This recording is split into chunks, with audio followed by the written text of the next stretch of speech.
Assalamualaikum warahmatullahi wabarakatuh. Perkenalkan, nama saya Ivan Yusudik dari Manajemen WC. Kami di sini akan menjelaskan tentang larangan jual beli dalam Islam. Yang pertama, larangan dalam jual beli menurut Islam. Rasulullah sangat melarang sikap dan perilaku negatif dalam jual beli. Di antaranya, yang pertama, ada jual beli dengan penipuan. Penipuan dapat merugikan orang lain dan melanggar hak asasi jual beli, yaitu suka sama suka. Orang yang tertipu jelas tidak suka karena haknya dikurangi dan dilanggar. Jual beli yang mengandung penipuan adalah jual beli sesuatu yang tidak diketahui hasilnya atau tidak bisa diserah terimakan atau tidak diketahui hakikat dan kodratnya. Misalnya, jual beli burung yang masih terbang di angkasa, jual beli binatang yang masih dalam kandungan induknya. Dalam hadis Abu Hurairah berkata, Rasulullah SAW melanggar jual beli dengan melanggar batu atau kerikil, dan jual beli untuk cara penipuan. Hadis di atas menjelaskan tentang larangan Rasulullah terhadap dua jenis jual beli, yaitu jual beli yang disertai dengan penipuan dan jual beli yaitu jual beli yang disertai dengan penipuan dan jual beli dengan cara mengundi, misalnya melempar kerikil pada barang yang dibeli. Jika melempar itu terkena barang yang akan dibeli, maka terjadilah akad jual beli tersebut. Jual beli demikian dilarang dalam Islam. Yang kedua, jual beli hashah, yaitu jual beli dengan menggunakan undian dan dengan adu ketangkasan agar mendapatkan barang yang dibeli suatu dengan undian yang didapat.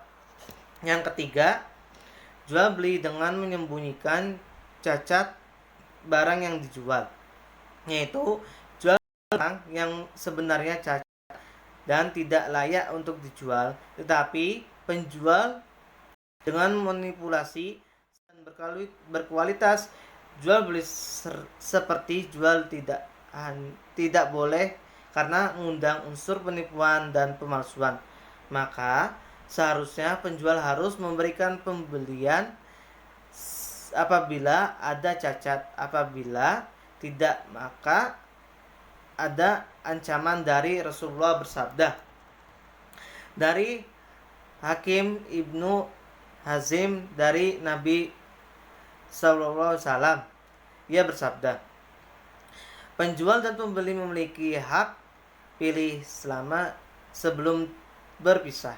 Jika kedua jujur, niscaya kedua akan diberikan barokah pada jual beli mereka. Jika keduanya berbohong dan menyembunyikan cacat barang, niscaya barokah jual beli mereka dihapus. Yang ketiga, jual beli yang menjual barang yang sudah diberikan orang lain.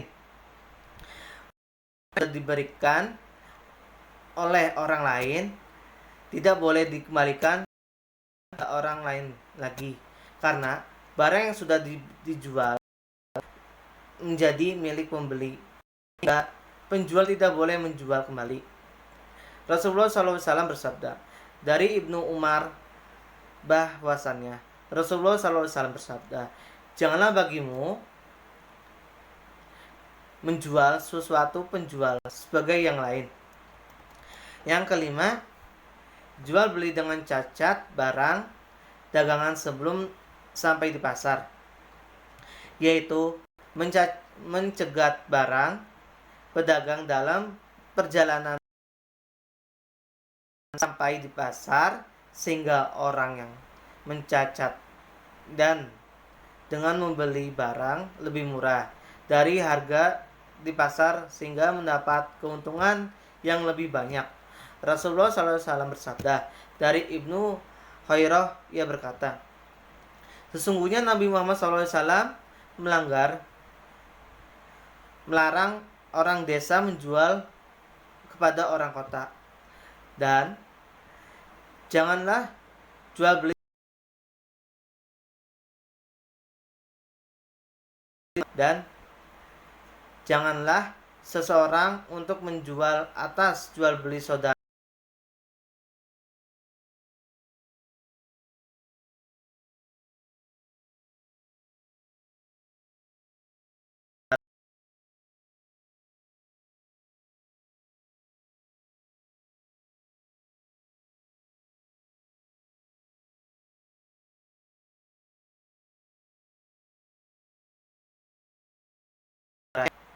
Dan maka jual beli tersebut ia sah. Jual beli dikategorikan ia tidak mengikat pembeli dan penjual, sehingga keduanya kebebasan memilih untuk meneruskan jual beli untuk membatalkan setelah paksaan terjadi. Rasulullah SAW bersabda, sesungguhnya Nabi SAW melarang jual beli dengan unsur paksaan, jual beli dengan unsur penipuan, dan jual beli buah sebuah diketahui buahnya. Dari hadis Ahmad ibnu Hanbal.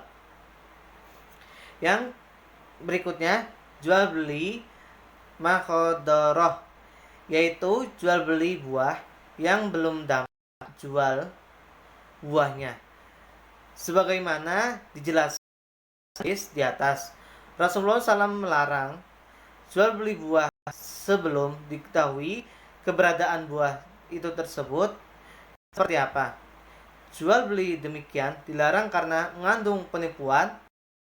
Jual beli buah-buahan yang masih belum masak dan dilarang karena ditentu kemungkinan buah-buah tersebut ditiup angin kencang dan tidak masak karena tangkainya mati. Dalam hadis Nabi bersabda dari Ibnu Binar bahwasannya ia mendengar Ibnu Umar berkata, Rasulullah SAW bersabda, janganlah kalian membeli buah sebelum dapat matangnya. Yang berikutnya, jual beli barang yang diharamkan, yaitu jual beli yang menjual barang haram seperti bangkai, babi, khomar, dan sebagainya. Barang-barang ini diharamkan berdasarkan firman Allah dalam surah An-Nahl ayat 115 dari Jabir bin Ahad Allah RA bahwa ia mendengar Rasulullah SAW bersabda pada tahun penaklukan kota Mekah. Pada waktu di Mekah, sesungguhnya Allah dan Rasulnya mengharamkan jual beli khomar. Dari hadis Al-Bukhari. Sekian dari kami, kurang lebihnya mohon maaf. Wassalamualaikum warahmatullahi wabarakatuh.